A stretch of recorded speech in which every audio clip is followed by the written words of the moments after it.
If you see another person in pain, you'll probably feel sympathy for them. You'll be impacted by other people's misery and empathetically react to their suffering with caring and a desire to assist.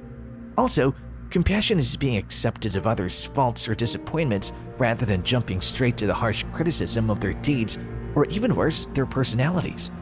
Being compassionate implies you are aware of our shared humanity and understand that we all endure misery and imperfection.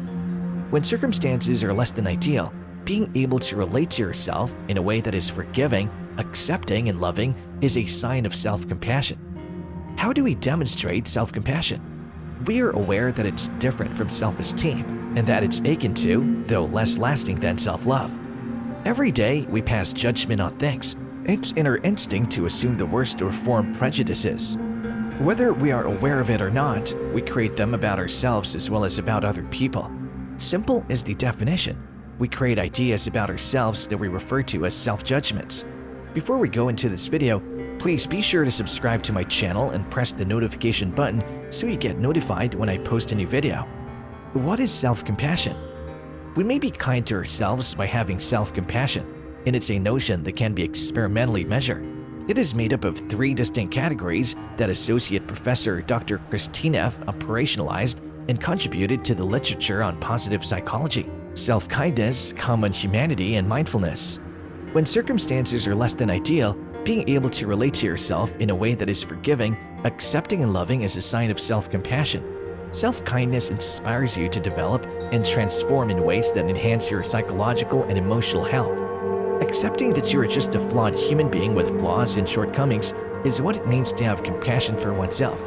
A person who experiences disappointments, setbacks, and failures makes errors and puts up with restrictions. Knowing that this is a reality everyone shares shows you have self-compassion. It enables you to accept this fact and recognize that neither you nor anybody else is flawless. Why should I practice self-kindness? One of the 3 essential components of self-compassion, according to Kristen F., a pioneer in the field of self-compassion research, is self-kindness as opposed to self-judgment, along with common humanity versus isolation and mindfulness versus over-identification. In order to practice self-kindness, you must extend the same tolerance and compassion to yourself whenever you falter, make a mistake, or experience adversity. Instead of beating yourself up when you fail or feel insufficient, it involves being warm, compassionate, and kind to yourself. Self-judgment. Why do we do it?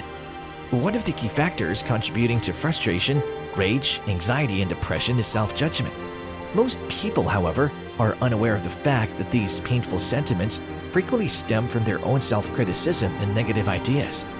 In many anxious persons, their own self-critical thoughts are the only thing that is genuinely causing them to worry.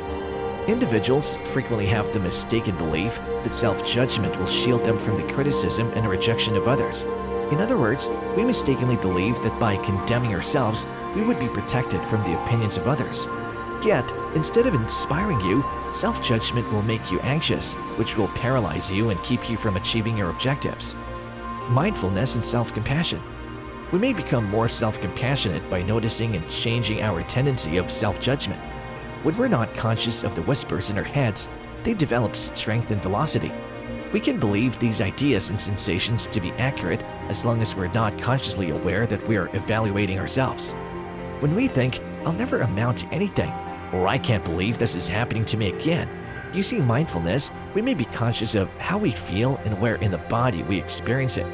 By truly absorbing this anguish and acknowledging the feeling it stems from, we may be able to relate to it an event that happened to us when we were younger, or sees how it reflects an opinion the person who raised us had of us. We may stop and think, well, this is just self-judgment, not the truth. And we can check to see if the notion is true. With mindfulness, we better understand how we are much more than simply this particular moment of suffering, self-doubt, or self-judgment. You can overcome self-judgment. Here's how. You must become conscious of your self-judging thoughts if you want to overcome self-criticism and judgment. Include the emotions that these ideas make you experience, such as fear, rage, worry, or melancholy. Asking yourself if what you're telling yourself is true will help you become aware of your self-defeating thoughts and sentiments. Let the truth enter your mind and emotions. This will enable you to learn how to speak to yourself with kindness and compassion. The process of being aware of your self-judgments demands perseverance and commitment. But the only way to maintain emotional control is via self-compassion.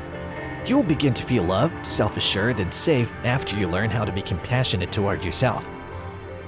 Tips and techniques for practicing self-compassion.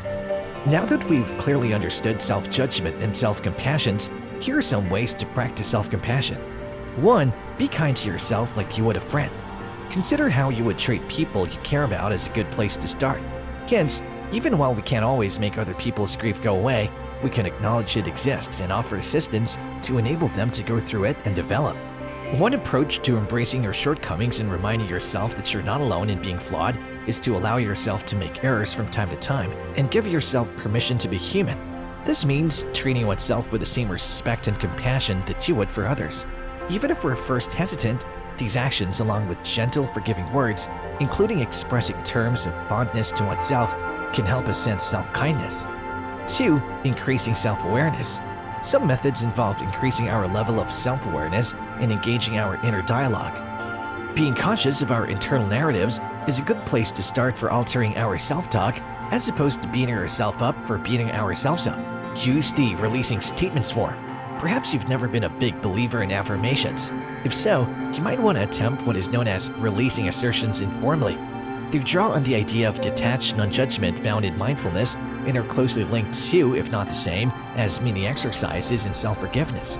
If you notice yourself having a negative thought, such as, "I'm such a terrible person for getting upset," try flipping it around and releasing yourself from the emotion. Try, "It's alright that I felt upset" instead. 3. Change your POV or point of view. From here, we may also zoom out to reaffirm to ourselves that we are interconnected, that we should shift our attention to reflect the fact that shared humanity is part of a much larger picture. Let rid of the desire for external approval. Refusing to link our pleasure to other people's opinions or peer pressure can thus be a self-kind deed. The strategy of reaching out to people is more about contextualizing your emotions. We learn that we're not the only ones who experience suffering at various times when we converse with others. It has a significant role in reinforcing our feeling of interconnectedness, reorienting our perceived issues in the context of the larger picture, and creating social support systems that are crucial to wellness. 4. Self-awareness and self-acceptance.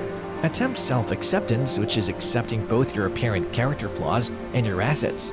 Self-compassion is the idea of not exaggerating our flaws to the point where they define who we are. Rather, thoughts and feelings are actions and moods. Cultivate mindfulness. According to Harvard HealthBeat in 2019, doing so might help us to ground ourselves in the present. Not only is mindfulness one of the fundamental elements of self-compassion, but many practices like yoga and deep breathing can be done anywhere at any time. A future-focused technique to give oneself the benefit of the doubt, this is just another instance of treating yourself as you would others, so try not to judge yourself too harshly. In a contrast to ignoring our suffering or torturing ourselves with self-criticism, self-compassion means being kind and sympathetic toward ourselves when we struggle, falter, or feel inadequate.